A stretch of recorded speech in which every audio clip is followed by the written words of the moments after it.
నమస్తే అన్న. మీ పేరు? నా పేరు మొహమ్మద్ మొయిజ్ అండి. జూబ్లీహిల్స్‌లో ఉంటారా మీరు? నేను మహబూబ్ నగర్ నియోజకవర్గం. ఏంటి ఇక్కడికి ఎందుకొచ్చారు?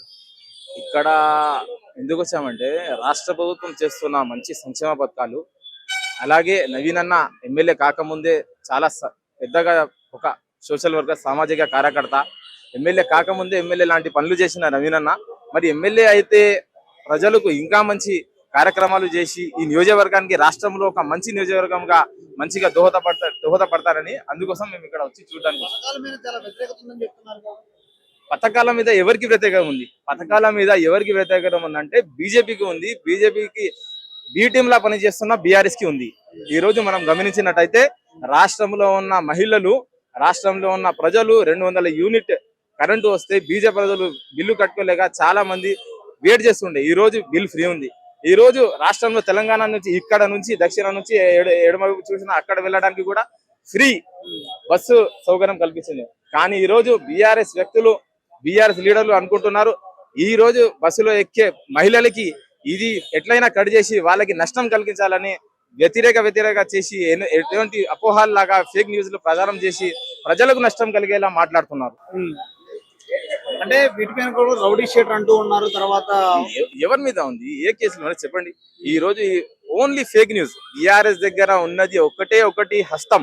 ఏముందంటే వాళ్ళ దగ్గర ఫేక్ న్యూస్ ఉంది, సోషల్ మీడియా ఉంది, వాళ్ళ దగ్గర ఒక టీం ఉంది. Only fake news. నవీన్ అన్న వ్యతిరేకంగా ఎలాగంటే, ఎందుకంటే ఆయన భారీ మెజార్టీతో జూబ్లీ హిల్స్ లో గెలవబోతున్నాడు.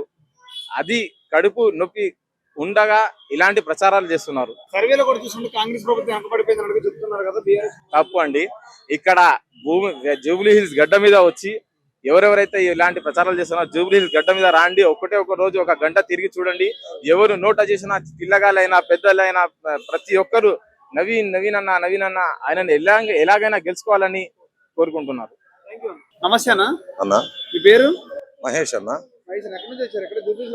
లేదు లేదన్న, అసురాపేట నుండి అందరూ బాట హైదరాబాద్ జూబ్లీస్ ఎన్నికలకు బాట పడ్డాడు తెలుస్తుంది. ఏంటి అసలు పిలుస్తున్నారా? కార్యకర్తలు పిలుస్తున్నారా? పిలుస్తున్నారు అన్న. ఏంటి ఏంటన్నారు? ఏంటి అందరూ పిలుస్తున్నారా రాజకీయ పరంగా అంటున్నాను? పిలుస్తున్నారన్న.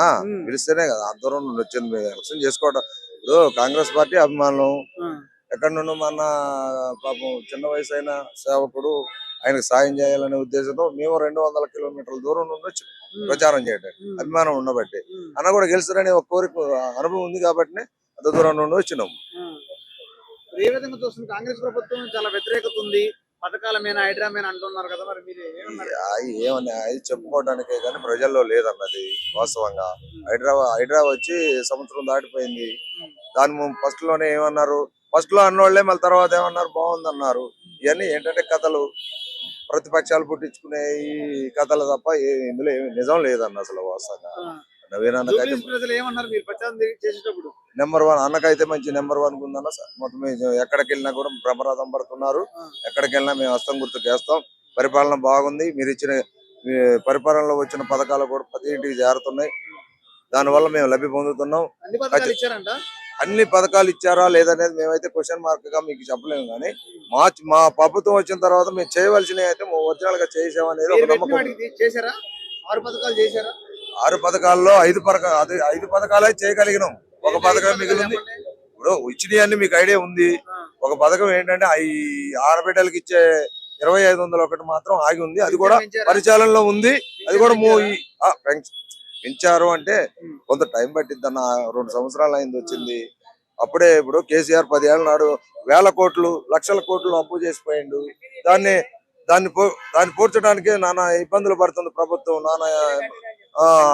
అప్పులు ఉన్నాయని తెలుసుగా మీ ప్రభుత్వానికి ఎందుకు పథకాలు ఇచ్చింది? మరి ఎందుకు మేనిఫెస్టోలో పెట్టింది? అట్లా ఎందుకు తెలియదు? బడ్జెట్ అందరూ తెలిసింది ఉంటది,